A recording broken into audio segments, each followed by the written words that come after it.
요양병원에 계신 시어머니를 뵈러 가는 날이 늘 그렇듯 평범했어요. 하지만 그날부터 이상한 일이 시작되었습니다. 시어머니께서 저희 부부 손을 꼭 잡으시더니 떨리는 목소리로 말씀하셨어요. 아가씨, 내가 사람을 죽였어. 내 손으로 죽였어. 처음엔 치매 증상이 심해진 거라 생각했습니다. 그저 안쓰러운 마음으로 시어머니 손을 잡아드렸죠. 하지만 그런 고백이 방문할 때마다 반복되었어요. 그러던 어느 날 시어머니께서 제 팔을 붙잡으셨습니다. 평소와 달리 눈빛이 또렷하셨어요. 손에 힘이 들어가 제 팔이 아플 정도였죠. 내가 사람을 죽였어. 영희를 죽였다고. 내 손으로 죽였어요. 영희가 피가 너무 많았어요. 아가씨, 바닥에 피가 자꾸 번져서 내가 막으려고 했는데 안 됐어요. 영희야, 영희야 하고 불렀는데 대답이 없었어. 내가 죽인 거야. 내가 죽였어요. 어머니, 괜찮으세요? 꿈꾸신 거예요. 아니야, 꿈이 아니야. 내가 분명히 죽였다니까. 영희 그 불쌍한 것 내가 죽였어. 영희야, 내가 미안하다. 영희야. 시어머니는 눈물을 흘리시며 계속 같은 말을 반복하셨어요. 그 표정과 목소리에는 진심이 담겨 있었습니다. 처음엔 무시하려고 했지만 점점 불안해지기 시작했어요. 집에 돌아와 남편에게 이야기를 꺼냈습니다. 여보, 어머니가 요즘 이상한 말씀을 자꾸 하셔. 누군가를 죽였다고, 영이라는 사람을 죽였다고 계속 그러시는데.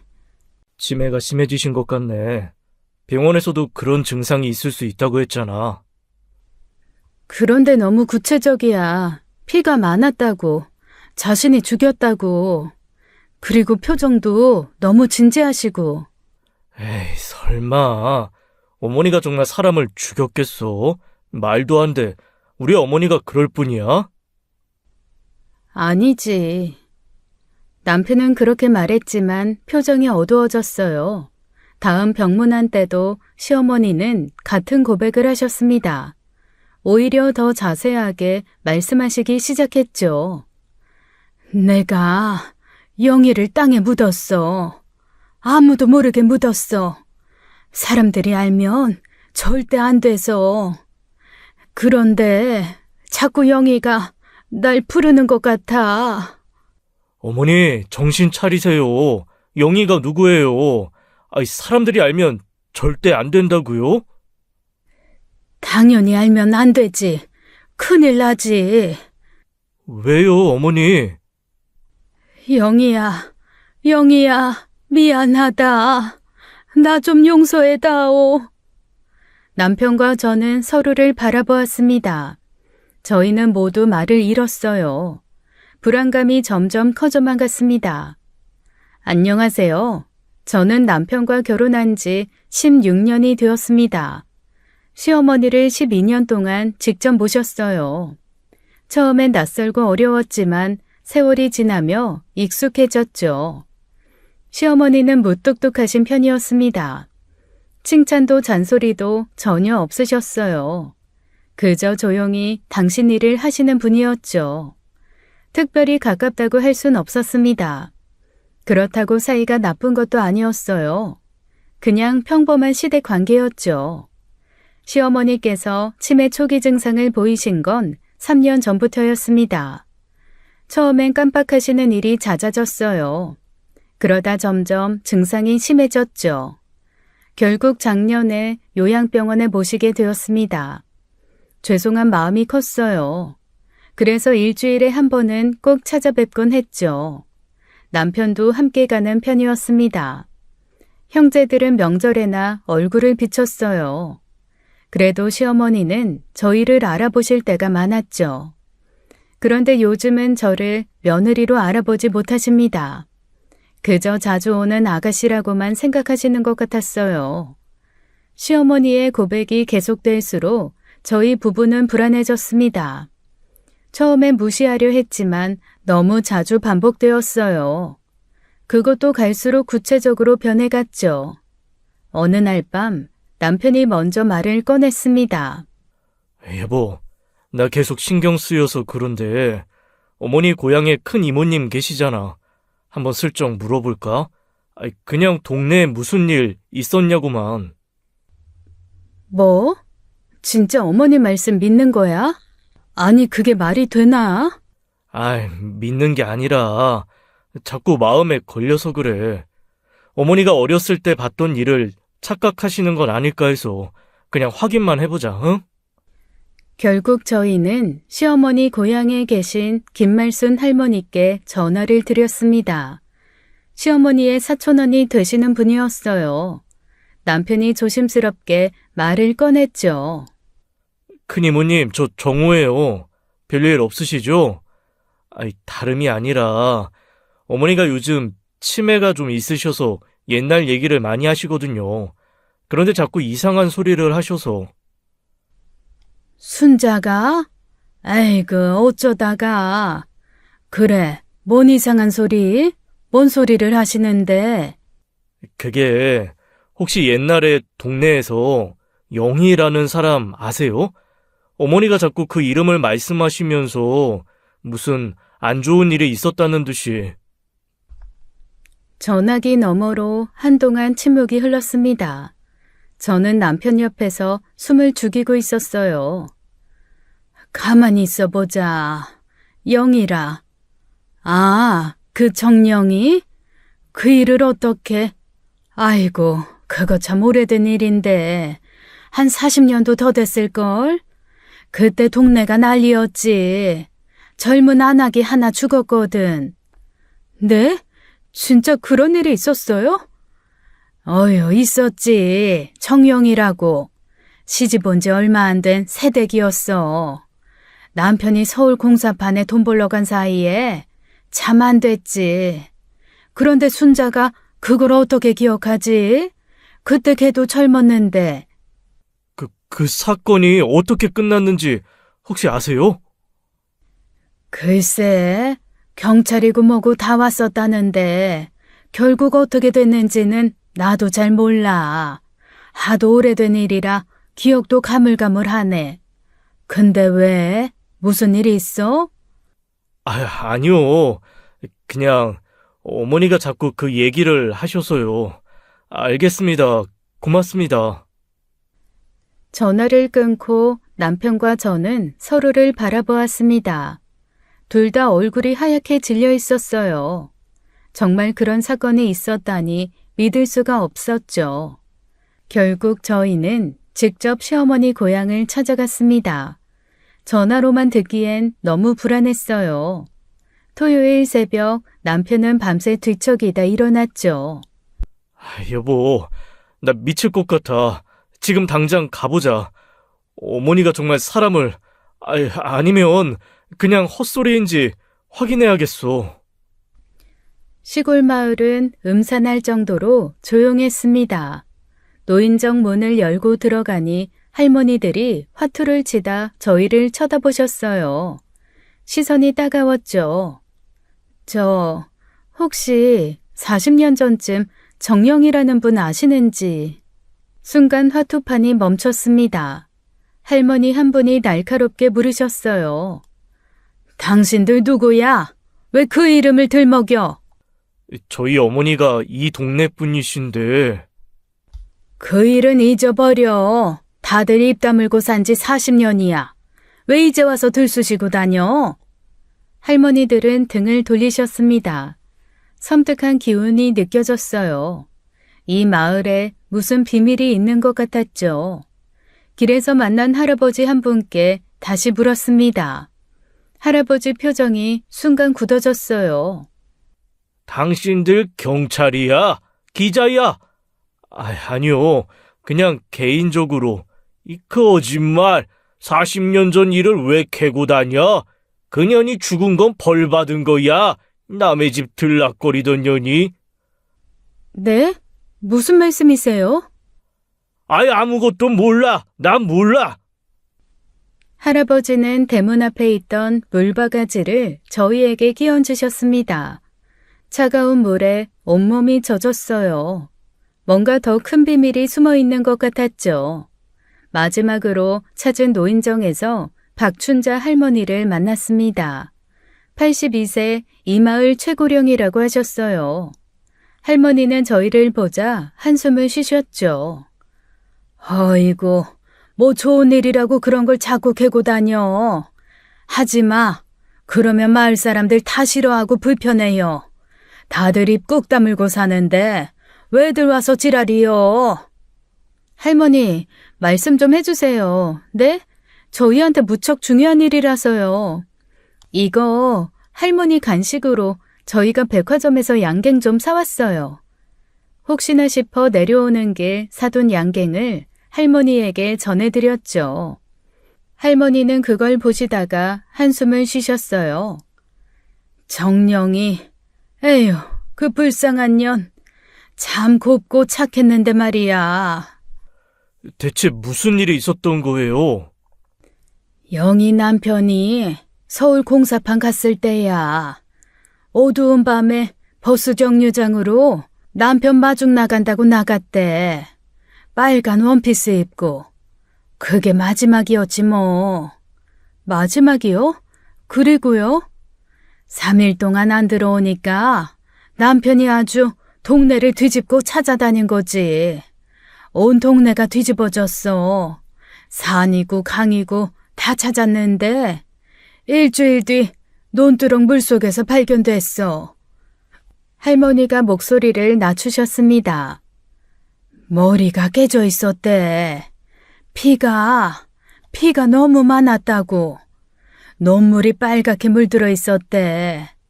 근데 이상한 게 시체 옆에 돌멩이가 하나 있었는데 피가 묻어 있지 않았다는 거야. 그게 무슨... 누군가 일부러 갖다 놓은 것처럼. 경찰도 의심했지만 증거가 없어서 그냥 사고로 끝났다지. 그런데 나는 알아. 그게 사고가 아니라는 걸.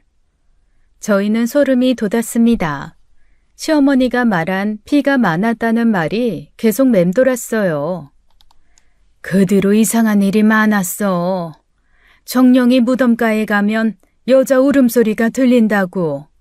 죄 지은 사람한테 나타난다고 소문이 돌았지. 집으로 돌아오는 차 안 운전대를 잡은 남편 손이 계속 떨렸습니다. 한참을 달리다가 남편이 차를 갓길에 세웠어요.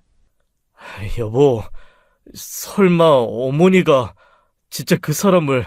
아니야, 말도 안 돼. 우리 어머니가 그럴 리 없어. 여보, 아니야. 어머님이 그럴 리가 없어. 하지만 우리 둘 다 알고 있었습니다. 뭔가 끔찍한 진실이 숨어 있다는 것을요. 일요일 아침 남편이 급하게 형제들을 소집했습니다. 아주버님 댁 거실에 모인 네 남매의 표정이 심상치 않았어요. 남편이 떨리는 목소리로 그동안의 일을 설명했죠. 잠깐? 뭐라고? 어머니가 사람을 죽였다고? 야, 너 지금 제정신이야? 새벽까지 술 마셨냐? 바쁜 사람을 불러서는 그런 헛소리를. 형, 끝까지 들어봐. 처음엔 나도 그냥 치매인 줄 알았어. 근데 직접 동네 가서 확인해봤더니 정말 40년 전에 정영희라는 사람이 죽었대. 잠깐만. 그럼 설마 진짜로 어머니가... 마을 할머니가 그러는데 피해자가 밤에 나갔다가 일주일 뒤에 논에서 머리가 깨진 채로 발견됐대. 어머니가 말한 것처럼 피가 엄청 많았다고. 막내 신우이가 핸드폰을 떨어뜨렸습니다. 깨진 화면처럼 우리 가족도 산산조각 날 것 같았어요. 오빠, 뭐라는 거야? 이거 진짜야? 우리 엄마가 살인자라는 거야? 아주버님이 갑자기 테이프를 쳤습니다. 닥쳐. 다들 정신 차려. 이거 그냥 우연의 일치야. 어머니가 동네에서 들은 얘기를 치매 때문에 자기 일로 착각하시는 거라고. 형, 현실을 봐. 어머니가 그렇게 구체적으로 말씀하시는데 내가 죽였다, 피가 많았다, 땅에 묻었다. 이게 다 우연이라고? 그래서 뭐 어쩌자고. 경찰에 가서 우리 엄마 살인자라고 신고할 거야? 언론에라도 나와봐. 땡땡 정밀 며느리 시어머니 살인 고백 이런 기사 터지면 우리 집안 끝장이야. 내 공장도 애들 인생도 다 망가진다고. 형은 그것만 생각해? 어머니가 죄책감에 미쳐가고 있는데 매일 밤 영희야 용서해달라고 울부짖으신다는데. 잠깐만, 다들 진정해. 일단 피해자 가족부터 찾아봐요. 찾아서 뭐하게? 혹시 40년 전에 우리 엄마가 당신 어머니 죽였을 수도 있습니다. 이러고 다닐 거야? 미쳤어? 막내 신우이가 울먹이며 말했습니다. 오빠들, 그 정령이라는 분한테 혹시 자식이 있었다면 40년 동안 엄마 없이 엄마가 왜 죽었는지도 모르고 살았을 거 아니야. 나는 엄마 없이 못 살 것 같은데 그 사람들은 얼마나 힘들었겠어. 야, 감상에 빠지지 마. 확실한 것도 아니잖아. 형, 만약에 사실이면 어떡할 거야? 어머니 돌아가실 때까지 이 비밀 안고 살 거야? 그럼 우리도 공범되는 거야. 너는 말을, 공범이 뭐냐? 하여간 일단 조용히 알아보자. 정영희 씨 가족이 어떻게 사는지, 뭐 자식이 있는지, 그리고 나서 결정해도 늦지 않아. 미치겠네. 그래, 일단 알아보되 절대 신중하게 해. 만약 이 일이 밖에 알려지면 우리 집안 역사에서 지워질 거야. 오빠, 우리가 뭘 그렇게 대단한 집안이라고. 사람 목숨보다 체면이 더 중요해요? 체면? 이게 체면 문제냐? 생존의 문제지? 너희들 자꾸 순진한 생각하는데 그러다가 진짜 문제 커져. 형, 일단 내가 내일 미숙이랑 같이 알아볼게. 최대한 조심스럽게. 그리고 다시 의논하자고. 한참을 더 싸운 끝에 겨우 결론이 났습니다. 하지만 아무도 자리에서 일어나지 못했어요. 아주버님은 머리를 쥐어뜯으며 한숨만 내쉬었죠. 시동생은 거실을 왔다 갔다 하며 손톱을 물어뜯었습니다. 막내 신우이는 계속 훌쩍이며 휴지를 찾았어요. 남편은 소파에 주저앉아 얼굴을 묻었죠. 내 남매가 이렇게 무너진 건 처음이었습니다. 평소 똑똑하다고 자부하던 사람들이 한순간에 방향을 잃은 아이들처럼 보였어요. 누구 하나 확신을 갖지 못했습니다. 어머니를 지켜야 할지 진실을 밝혀야 할지 아무도 답을 몰랐어요. 집을 나서는 형제들의 표정은 모두 어두워졌습니다. 서로 눈도 제대로 마주치지 못했어요. 우리가 열려고 하는 게 정말 판도라의 상자일지도 모른다는 두려움에요. 월요일 새벽 5시 남편과 저는 집을 나섰습니다. 회사에는 연차를 내고 움직이기로 했어요. 형제들이 우르르 몰려가면 동네가 발칵 뒤집힐 게 뻔해서 저희만 다시 찾기로 했어요. 안개 낀 시골길이 으스스했죠. 여보, 나 왜 이렇게 불안하지? 꼭 우리가 건드리면 안 될 걸 건드리는 것 같아. 마을 입구에 들어서자 이상한 기운이 느껴졌습니다. 어제와 달리 사람들이 우리를 피하는 것 같았어요. 가게 주인은 우리를 보자마자 문을 닫았죠. 당신들 또 왔어? 어제 온 동네가 시끄러웠는데. 죄송합니다. 그냥 정영희 씨 가족이 어디 사는지만. 그만 좀 해. 죽은 사람 왜 자꾸 건드려? 40년 동안 입 다물고 산 사람들한테 왜 이러는 거야? 입 다물고 살았다니 무슨 비밀이 있는 거예요? 할아버지들은 화들짝 놀라며 자리를 피했습니다. 뭔가 거대한 비밀이 숨어 있는 것 같았어요. 저희는 이 일에 대해 자세히 알고 있을 것 같은 박춘자 할머니 댁으로 급히 갔습니다. 그런데 대문에 자물쇠가 2개나 걸려 있었어요. 옆집 아주머니가 창문 너머로 우리를 지켜보고 있었죠. 저기요, 박춘자 할머니 어디 가셨어요? 어젯밤에 검은 차가 와서 데려갔어요. 할머니가 안 간다고 소리치는데 아들이라는 사람이 억지로 끌고 갔어요. 아들인지 뭔지 내가 어째 알아? 아휴, 무서워서 신고도 못했어요. 안 간다고 그러시는데 차에 태우고 갔다고요? 대체 무슨... 근데 왜 신고를 안 해요? 아주머니! 갑자기 옆집 아주머니가 문을 쾅 닫았습니다. 누군가 오고 있었어요. 검은 트럭에서 남자가 내렸죠. 찾으시는 게 있으신가 봐요, 외지분들이. 누구시죠? 최동철입니다. 이 동네에서 오래 살았어요. 당신들이 동네 들쑤시고 다닌다고 소문이 바다예요. 저희는 그냥 궁금한 게 있어서. 박춘자 할머니 찾으시죠? 어제 서울에 사는 아들이 데려갔어요. 서울 병원에 입원시킨다더군요. 할머니가 요즘 건강이 안 좋으셔서. 그렇군요. 당신들 정영희 사건 때문에 왔죠? 40년 전 그날 밤 일 자세히 알고 싶으신가 봐요. 알고 싶으면 따라와요. 그냥 여기서 말씀해 주세요. 여기도 잘 들리는데. 싫으면 따라오지 마요. 그럼 영원히 모르는 거지. 그리고 다시 여기 와서 들쑤시고 다니지 마시오.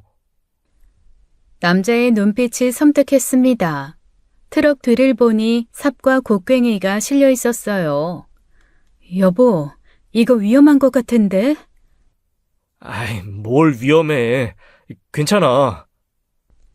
우리는 불안했지만 따라가기로 했습니다. 트럭을 타고 15분쯤 가니 동네에서 떨어진 집이 나왔어요. 마당 안으로 들어가자 어둡고 음산했습니다. 그때였어요. 남자의 분위기가 돌변했습니다. 최동철이 구석에 세워둔 삽을 집어들었어요. 날카로운 삽날이 번뜩였죠. 당신들 대체 뭐야? 누가 보낸 거야? 40년 동안 조용했던 마을에 와서 왜 죽은 사람 무덤을 파헤쳐? 오해입니다. 우리는 그냥... 오해? 정영이 이름 들먹이며 온 동네 뒤집어 놓고 박춘자 할머니한테도 갔다며 대체 뭘 캐내려고 그러는 거야? 삽을 든 손이 부들부들 떨렸습니다. 그의 눈은 충혈되어 있었어요. 저는 남편 팔을 꽉 잡았죠. 저희는 정말 아무것도 그냥 궁금해서. 궁금해? 남의 집 비극이 그렇게 궁금해? 니들한테는 그냥 가십거리지. 누가 돈 줬어? 언론사야? 아니면 뭐 유튜버들이냐? 남편이 급하게 머리를 굴렸습니다. 목소리를 최대한 침착하게 유지하려 애썼어요. 저희 어머니가 이 동네 출신이세요. 지금 건강이 안 좋으셔서 요양병원에 계신데 자꾸 옛날 동네 사람들 보고 싶다고 하셔서 그래서 찾아다닌 거예요. 최동철이 잠시 멈칫했습니다. 하지만 여전히 삽을 내려놓지 않았어요. 그래서 뭘 알아냈어? 아무것도요. 그냥 40년 전에 사고가 있었다는 것만. 사고? 사고라! 그가 씁쓸하게 웃었습니다. 그리고 갑자기 소리를 질렀어요. 정영이 내 사촌 누나야. 그 집 식구들 다 떠났어, 40년 전에. 누나 죽고 나서 견딜 수가 없어서 다들 뿔뿔이 흩어졌다고. 그렇군요. 죄송합니다. 저희는 정말... 닥쳐! 이제 그만해. 죽은 사람은 좀 편히 쉬게 놔둬야지 왜 자꾸 들쓰고 다니냐고. 그가 삽을 바닥에 쾅 내리쳤습니다. 그 소리에 깜짝 놀랐어요. 저기, 혹시 그 사건에 대해 좀 자세히... 순간 최동철이 벽에 걸린 낫을 집어들었습니다. 눈이 완전히 돌아버린 것 같았어요. 한마디만 더 하면 정말 가만 안 둬? 당장 꺼져. 그리고 다시는 이 마을에 오지 마. 정영희 얘기 한 번만 더 꺼내봐. 후회할 거야. 남편이 제 손을 잡고 뒤로 물러섰습니다. 알겠습니다. 가겠습니다. 정말 죄송합니다. 우리는 문을 향해 천천히 걸어갔어요. 등 뒤에서 최동철의 거친 숨소리가 들렸죠. 마지막 경고야. 다시는 이 일 건드리지 마. 40년 전 그날 정령이만 불행했던 게 아니야. 온 마을이 지옥이었다고. 다시는 그 지옥을 깨우지 마. 문을 나서자마자 우리는 뛰기 시작했습니다. 처음 출발한 장소에 도착할 때까지 멈추지 않았어요. 모텔에 도착해서야 겨우 숨을 돌렸죠. 아이 미친 저 또라이 새끼. 여보, 이제 그만하자. 너무 위험해. 어머니 일이든 뭐든 우리가 건드릴 일이 아닌 것 같아. 최동철에게 쫓겨난 후 우리는 서울로 돌아왔습니다. 정영이 가족들이 40년 전에 뿔뿔이 흩어졌다는 사실만 알게 되었어요. 막막했지만 포기할 수 없었죠. 결국 어쩔 수 없이 경찰에서 일하는 친구 민수에게 전화했습니다. 10년지기 친구라 부탁하기가 수월했어요. 민수야, 40년 전 사건 좀 알아봐 줄 수 있어? 미제 사건인데. 충청도 작은 마을에서 일어난 정영이라는 여자 사건인데. 40년 전이라. 그걸 우째 찾냐? 기록이 남아있을지도 모르겠는데. 부탁 좀 할게. 중요한 일이라. 그래, 한번 찾아는 볼게. 근데 왜 그런 옛날 사건을? 일단 알아봐줘. 자세한 건 나중에 설명할게. 일주일이 지났습니다. 매일 전화를 기다렸지만 소식이 없었어요. 그러던 어느 날 밤 민수에게서 전화가 왔죠. 미수가 찾긴 찾았어. 정령이 사건. 근데 이거 좀 충격적이네. 뭔데? 빨리 말해봐. 이 사건 미제 사건 아니야. 범인 잡혔어. 그것도 사건 발생 2달 후에 바로 잡혔는데. 뭐? 범인이 잡혀? 누군데? 순간 머릿속이 하얘졌습니다. 시어머니 고백과 전혀 다른 이야기였어요.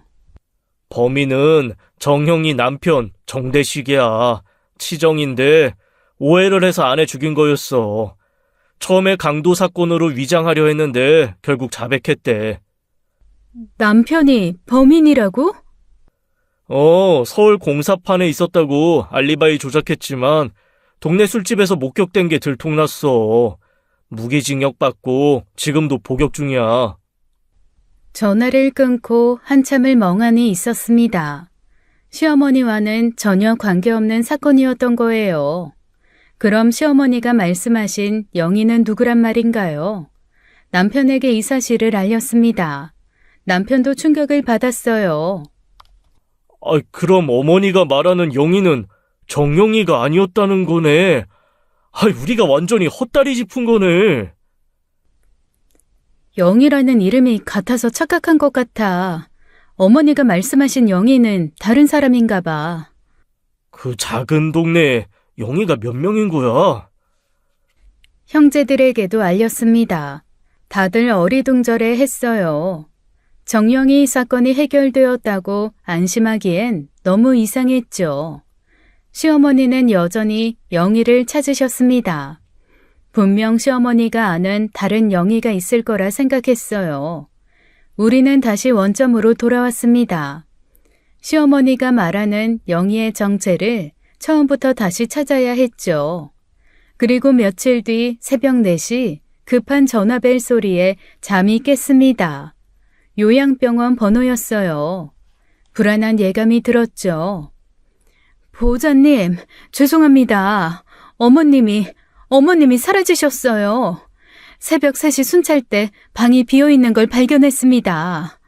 네? 사라졌다뇨? 그게 무슨 말이에요? CCTV 확인해보니 새벽 2시쯤 혼자 밖으로 나가신 것 같습니다. 경찰에 신고했고 지금 수색 중입니다. 빨리 와주세요. 전화를 끊자마자 남편을 깨웠습니다.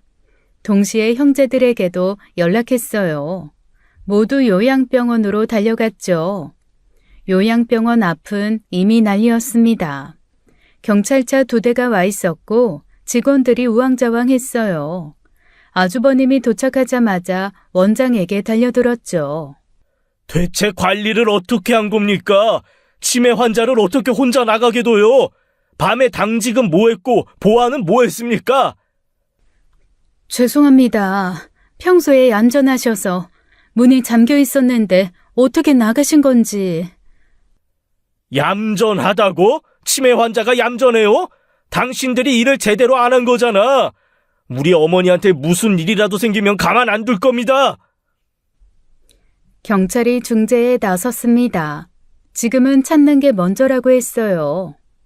일단 주변을 수색 중입니다. 연세가 있으시니 멀리 가지는 못했을 겁니다. 인근 산과 도로를 중심으로 찾고 있습니다. 어머니가 왜 나가신 거지? 평소에 이런 적이 없었는데. 어제 저녁부터 계속 영희라는 분을 찾아야 한다고 하셨어요. 진정제를 드렸는데도 계속 불안해하셨습니다. 아이씨, 대체 영희가 누구야? 오전 8시가 되어도 소식이 없었습니다. 가족들은 이리저리 어머님을 찾아다녔죠. 요양병원 주변을 샅샅이 뒤졌어요. 신우이가 울먹였습니다. 오빠, 엄마 다치기라도 하면 어떡해. 날도 추운데 맨발로 나가셨대. 괜찮을 거예요, 아가씨. 곧 찾을 거예요. 하지만 저도 속으로는 불안했습니다. 75세 치매 노인이 새벽에 혼자 나가다녀. 오전 10시 드디어 연락이 왔습니다. 요양병원 뒷산 중턱에서 시어머니를 발견했다고요. 다행히 큰 부상은 없으신 것 같습니다. 바위 틈에 웅크리고 계셨어요. 체온이 많이 떨어진 상태입니다. 우리는 급히 산으로 올라갔습니다. 시어머니는 구급대원들에게 둘러싸여 있었어요. 온몸이 흙투성이었고 맨발은 상처투성이었죠. 시어머니가 희미하게 중얼거렸습니다. 영희 어디 있냐? 영희 찾아야 해. 내가 묻었는데. 그 말에 모두가 얼어붙었습니다. 시어머니는 곧바로 대학병원 응급실로 이송되었습니다. 체온이 32도까지 떨어진 위독한 상태였어요. 의사는 심각한 표정으로 설명했죠. 저체온증이 심합니다. 노인분이라 회복이 쉽지 않을 수 있어요. 지금은 체온을 올리는 게 급선무입니다. 다음 날 오후 시어머니가 간신히 깨어나셨습니다. 하지만 첫마디가 또 영희였어요. 눈물을 흘리며 제 손을 잡으셨죠. 아가씨, 영희 찾아줘. 지금 이렇게 추운데 영희가 얼마나 춥겠어. 어머니, 영희가 대체 누구예요? 제발 알려주세요. 알려주셔야 제가 찾아드릴 수 있어요. 미안해, 영희야.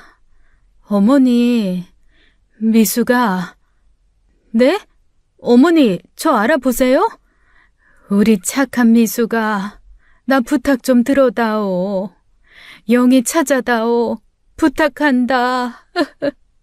그 순간 시어머니께서 저를 알아보셨어요. 두 눈으로 저를 바라보시는데 그 마른 눈에서 눈물이 고이셨죠. 그때 갑자기 시어머니가 경련을 일으켰습니다. 의료진이 달려왔어요. 심장이 멎을 뻔한 위기였죠.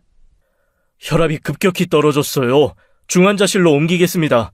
보호자분들은 밖에서 기다려주세요. 시어머니는 곧바로 혼수 상태에 빠지셨습니다. 의식이 없으셨어요. 가족들은 교대로 병원을 지켰죠. 상태는 나아지질 않았습니다. 숨소리가 거칠고 얼굴이 창백했죠. 마지막 시어머니의 말과 그 눈빛이 잊혀지지가 않았어요. 그 간절한 눈빛에 제 마음이 무거웠죠. 의사가 와서 상태를 확인했어요. 언제까지 버티실지 장담할 수 없습니다. 마음의 준비를 하셔야 할 것 같아요. 남편에게 시어머니 말씀을 전했습니다. 영희를 찾으라고? 대체 그 사람이 누군데? 모르겠어. 하지만 어머니가 그렇게 간절히 부탁하시는데 뭐라도 해봐야 하지 않을까? 어떻게 찾아? 단서도 없고. 막막했습니다. 시어머니는 점점 쇠약해지고 있었어요. 시간이 얼마 남지 않은 것 같았죠. 하지만 어디서부터 시작해야 할지 알 수 없었습니다. 영이라는 이름 하나만 가지고 찾기엔 너무 막연했어요. 병원에서 돌아온 저는 전화기를 들었습니다. 시어머니와 연배가 비슷한 친척들을 모두 찾아 전화를 돌렸어요. 하지만 결과는 똑같았죠. 영희? 글쎄, 순자가 영희를 안다고? 우리 집안에 영희라는 사람은 없는데 순자 친구 중에도 없었던 것 같은데. 영희라 들어본 적 없네요. 순자 언니가 왜 그 이름을 찾으시는지. 20명이 넘는 사람들에게 물어봤지만 아무도 몰랐습니다. 지쳐서 소파에 주저앉았어요. 남편이 옆에 와 앉았죠. 여보, 이제 그만해. 어머니가 치매 때문에 헛것을 보시는 거야. 영이라는 사람은 없어. 아주버님도 전화를 했습니다. 재수씨, 고생 많았어요. 이제 포기해요. 어머니도 이제 시간이 얼마 안 남으신 것 같은데 편하게 보내드리는 게 맞아요. 그래도 고맙네. 재수씨가 우리 엄마 위해서 이렇게 노력해준 거 어머니도 알 거예요. 형수님, 저도 찾아봤는데 없어요. 어머니 고향 사람들한테 물어봤는데 아무도 몰라요. 하지만 저는 포기할 수 없었습니다. 시어머니의 간절한 눈빛이 계속 떠올랐어요. 죽기 전에 영희를 보고 싶다는 그 떨리는 목소리가 잊혀지지 않았습니다. 집에 와서 시어머니 방문을 열었어요. 작년까지 이 방에서 시어머니를 모셨어요. 12년 동안 매일 드나들던 익숙한 방이었죠. 방은 그대로였습니다. 낡은 장롱, 오래된 화장대, 벽에 걸린 시계, 침대 옆 서랍장 위에는 약봉지들이 놓여 있었어요. 침대에 앉아 방을 둘러보았습니다. 이 방 어딘가에 영희의 단서가 있을까요? 하지만 어디서부터 찾아야 할지 막막했어요. 서랍을 열어보기 시작했습니다. 오래된 옷가지들, 묵주, 돋보기 안경, 시어머니의 소박한 물건들 뿐이었어요. 화장대로 가서 거울을 보았습니다. 거울 틈에 낀 사진들이 보였어요. 시아버지와의 결혼사진, 자녀들 사진들이었죠. 장롱도 열어봤습니다. 이불과 옷들이 가지런히 정리되어 있었어요. 하지만 영희라는 이름과 연결될 만한 건 아무것도 없었죠. 한숨이 나왔습니다. 시어머니 방을 나서려는 순간 벽에 걸린 달력이 눈에 확 들어왔어요. 절에서 받아온 불교 달력이었어요. 그런데 이상했죠. 달력에 빨간 동그라미가 진하게 그려져 있었습니다. 사흘 후 날짜였어요. 그것도 몇 번이고 더 끄은 것처럼 지냈죠. 중요한 날인지 시어머니께서는 달력을 받으시고 그날에 미리 동그라미를 쳐둔 것이었어요. 순간 등골이 서늘해졌습니다. 뭘 그렇게 봐. 얼굴이 왜 그래? 여보, 이것 좀 봐. 달력에 표시된 날짜. 이날이 무슨 날인지 알아? 글쎄, 잘 모르겠는데. 생각해보면 어머니 매년 이맘때 절에 가셨어. 그게 이상하지 않아? 이상해? 뭐가? 아니, 다른 날에도 가실 때 많았는데. 아이 참, 이날은 달력에 표시를 해둔 날이잖아. 이날 정말 모르겠어? 아니, 진짜 모르겠는데? 다음 날 새벽 5시 저는 혼자 절로 향했습니다. 혹시라도 시어머니를 아는 분이 계실까 싶어서요. 안개가 자욱한 산길이 으스스했어요. 법당에는 새벽 기도하는 보살님들이 계셨습니다. 그중 나이 많으신 보살님께 다가갔어요. 안녕하세요. 저희 시어머니가 여기 자주 오셨는데 김순자 할머니라고 혹시 아세요? 아이고, 순자보살님 며느리구나. 요즘 왜 안 오시나 했더니 편찮으신가? 네, 병원에 계세요. 여기를 많이 그리워하시는 것 같아서 와봤어요. 어머니가 여기서 주로 뭘 하셨는지. 매달 15일에 오셔서 하루 종일 기도하셨지. 천도제 올리시고 항상 같은 자리에서 기도하셨어. 30년 넘게 한결같으셨는데. 천도제요? 누구를 위한 건지는 그건 잘 모르겠어. 워낙 말씀이 없으셔서 그냥 묵묵히 기도만 하시고 가셨어. 다른 보살님이 끼어들었습니다. 순자 보살님은 참 신심이 깊으셨지. 비가 오나 눈이 오나 꼭 오셨으니까. 한 번은 폭설에도 오셔서 우리가 다 놀랐어. 그렇게까지 무슨 사연이 있으셨나 봐요. 글쎄, 다들 궁금해했지만 여쭤볼 수가 없었어. 너무 진지하게 기도하시니까. 혹시 어머니가 평소에 무슨 말씀하신 적 없으세요? 요즘 병원에서 자꾸 누군가를 찾으셔서. 특별한 말씀은 글쎄 없었던 것 같은데 주지 스님이 더 잘하실 거야. 오래 알고 지내셨으니까. 종무소로 갔지만 주지 스님은 안 계셨습니다. 실망하고 돌아서려는데 뒤에서 목소리가 들렸어요. 김순자 보살님 가족분이신가요? 돌아보니 백발의 도승이 지팡이를 짚고 서 계셨습니다. 네, 며느리입니다. 스님이 저희 시어머니를 아세요? 50년 가까이 알았죠. 이 절에 처음 오셨을 때가 25쯤 되셨을 때니까. 그렇게 오래요? 시어머니가 그때부터 절에 다니셨구나. 스님이 잠시 먼 산을 바라보셨습니다. 요즘 어떠신가요? 병원에 계신다고 들었는데. 네, 사실 몸이 안 좋으세요. 그런데 요즘 자꾸 이상한 말씀을 하시네요. 누군가를 찾아달라고 하시는데 영이라는, 사실 시어머니께서 저한테 영이라는 분을 꼭 찾아달라고 하셔서 저도 지푸라기라도 잡는 심정으로 여기까지 왔어요. 순간 스님의 표정이 굳었습니다. 지팡이를 쥔 손이 미세하게 떨렸어요. 영이라고 하셨습니까? 네, 계속 영희를 찾으시고 미안하다고. 혹시 그 이름 들어보셨어요? 스님이 깊은 한숨을 쉬셨습니다.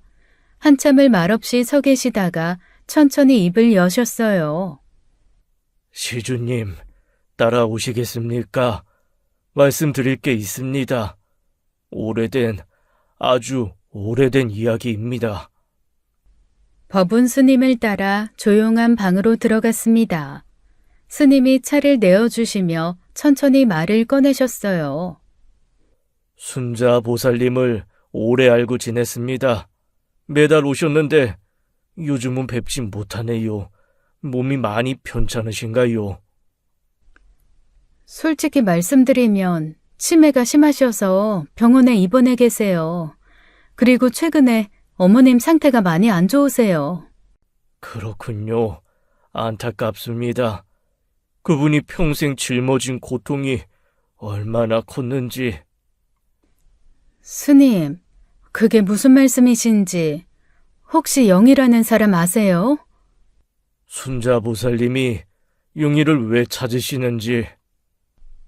죽기 전에 꼭 봐야 한다고 찾아달라고 애원하세요. 스님이 깊은 한숨을 쉬셨습니다. 한참을 침묵하시다가 입을 여셨어요.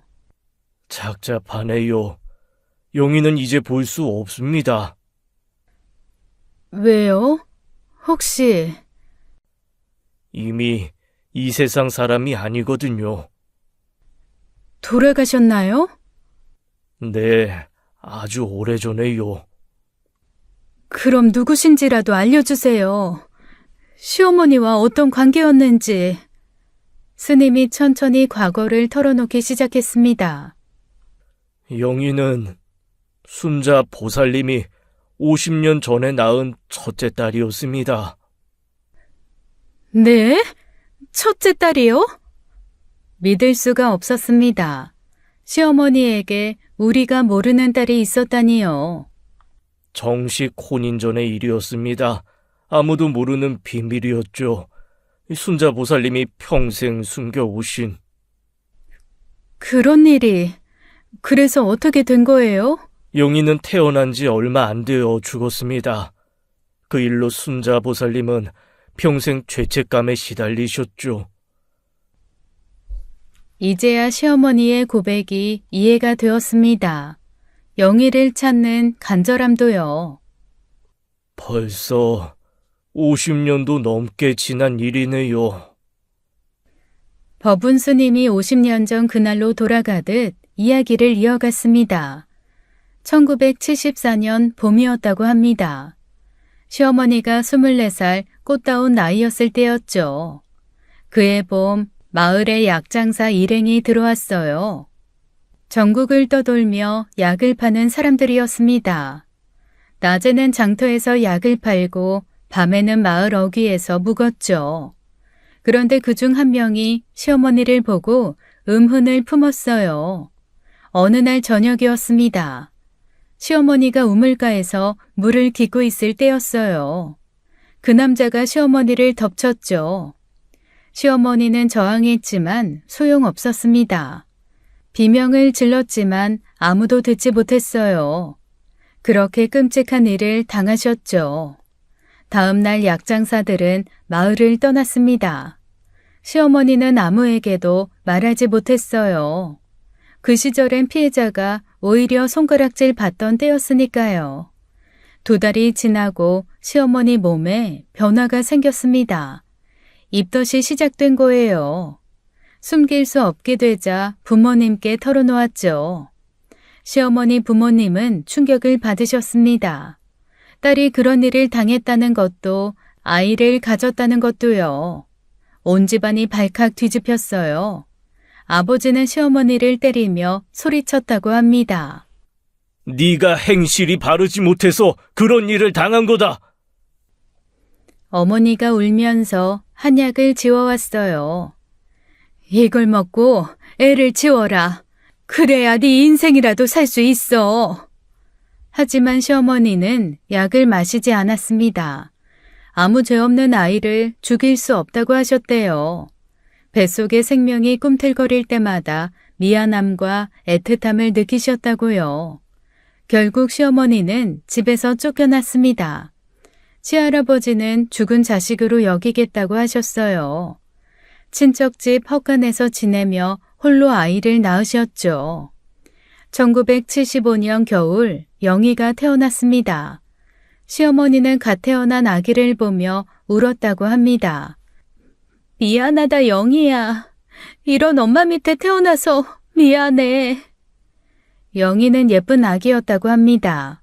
까만 머리에 동그란 눈을 가진 아이였어요.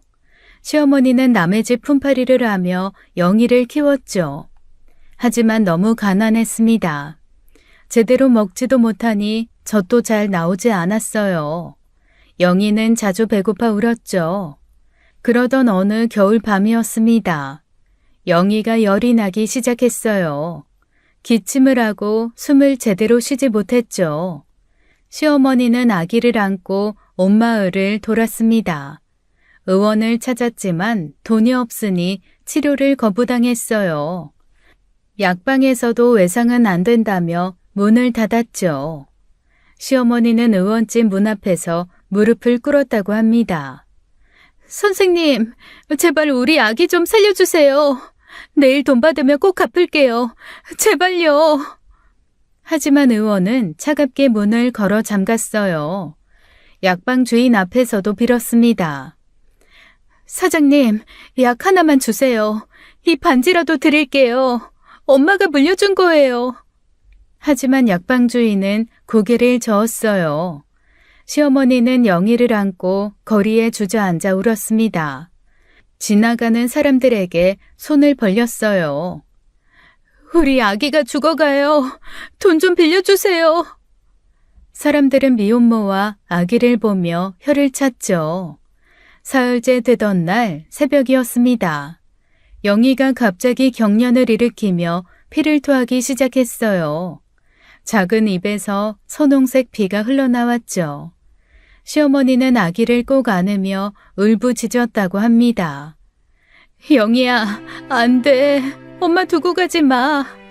엄마가 잘못했어. 엄마가 돈이 없어서. 엄마가 널 이렇게 태어나게 해서 미안해.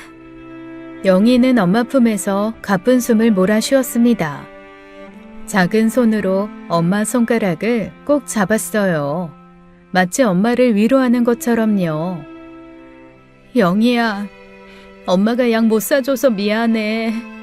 엄마가 따뜻한 방도 못 줘서 배불리 먹이지도 못해서 이런 못난 엄마 밑에 태어난 게 내 죄야. 시어머니는 죽어가는 아기에게 자장가를 불러주었습니다.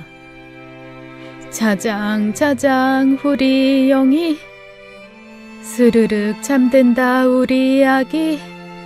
엄마가 지켜줄게. 다음 생에는 좋은 엄마 만나렴. 행복하게 살아야 해. 영희는 그날 새벽 시어머니 품에서 눈을 감았습니다. 11개월의 짧은 생이었어요. 시어머니는 차가워진 영희를 안고 하루 종일 울었다고 합니다.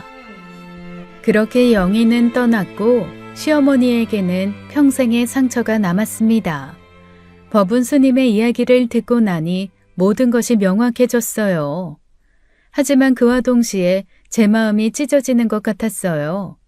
시어머니가 겪으신 그 끔찍한 일들이 머릿속에 생생히 그려졌죠. 24살 꽃다운 나이에 당한 폭행, 원치 않는 임신과 가족의 외면, 그리고 돈이 없어 죽어가는 아기를 지켜봐야만 했던 절망. 듣는 것만으로도 가슴이 미어졌습니다. 눈물이 멈추지 않았어요. 시어머니가 50년간 얼마나 고통스러우셨을까요? 매일 밤 그 아기의 얼굴이 떠올랐을 거예요. 시어머니가 내가 죽였다고 하신 것은 살인이 아니었습니다. 가난으로 약을 사지 못해 딸을 죽게 했다는 죄책감의 표현이었어요. 50년간 자신을 용서하지 못하고 살아오신 거였죠.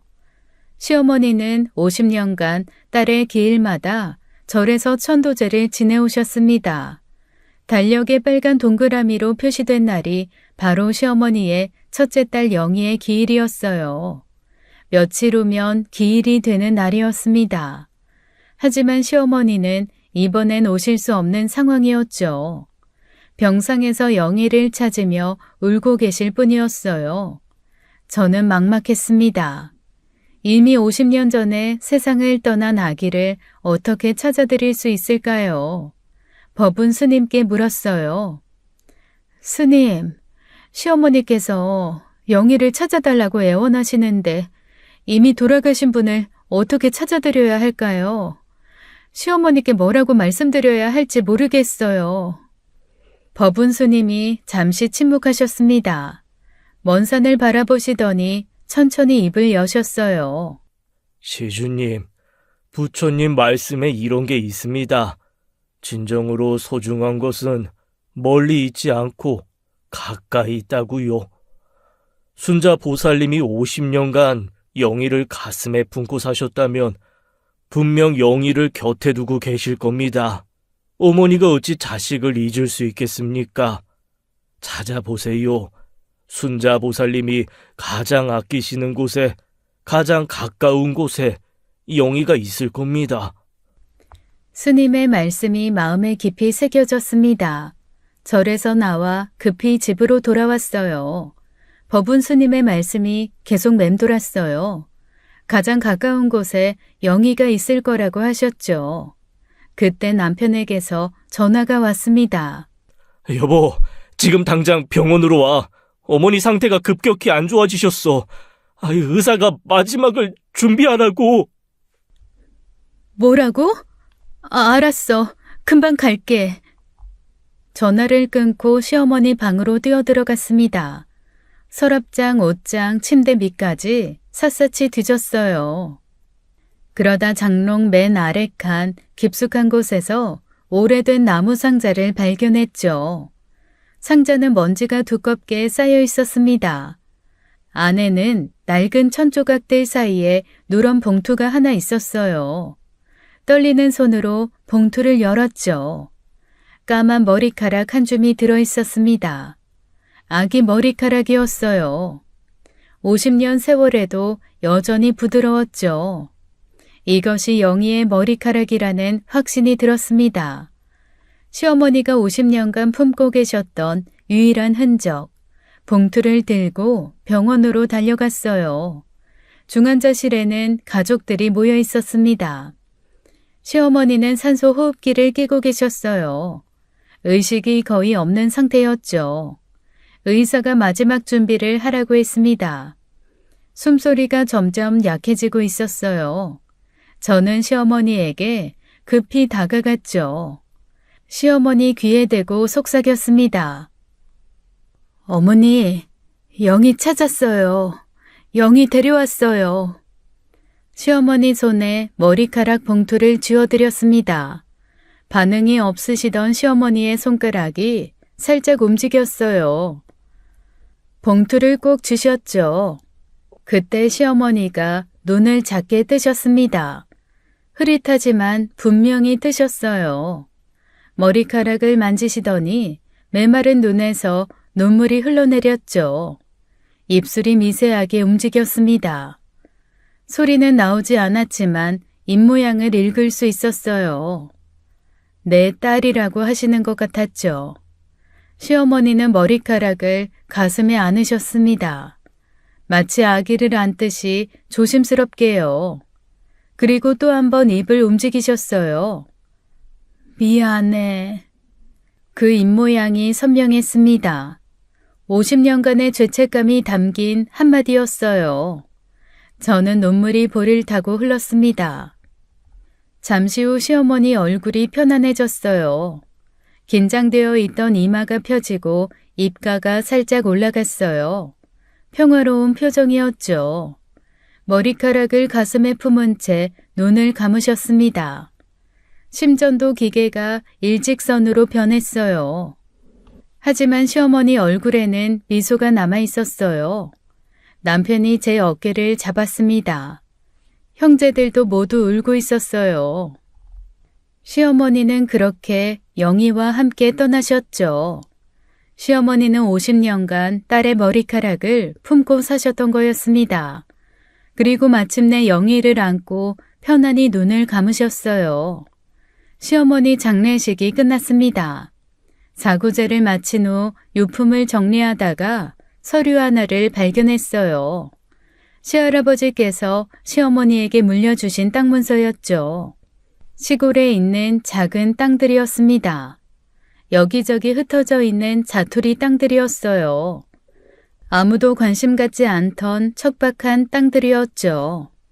하지만 저는 그 땅들이 신경 쓰였습니다. 법운 스님 말씀이 떠올랐어요. 시어머니가 영희를 가까이 두셨을 거라고 하신 그 말씀이요. 남편에게 땅을 보러 가자고 했습니다. 갑자기 왜? 팔 거야? 그냥 혹시나 싶어서 한번 보고 싶어. 첫 번째 땅은 밭이었습니다. 두 번째는 버려진 과수원이었어요. 세 번째 땅으로 향했죠. 산 중턱의 작은 땅이었습니다. 잡초가 무성했지만 한쪽이 깨끗하게 정리되어 있었어요. 그곳에 작은 봉분이 있었죠. 비석이 하나 서 있었습니다. 이끼가 끼어 있었지만 글씨는 선명했어요. 김영희라고 새겨져 있었어요. 가슴이 뛰었습니다. 영희의 무덤이었어요. 시어머니가 50년간 지켜온 딸의 무덤이었죠. 동네 이장님을 찾아갔습니다. 이장님은 이 무덤에 대해 알고 계셨어요. 아이, 그 무덤 말이구나. 순자 아줌마가 한 20년 전쯤 비속 세우셨지. 아버지 돌아가시고 땅 물려받자마자 바로 하신 일이야. 시어머니는 시할아버지 눈치 때문에 못하셨던 일을 하신 거였습니다.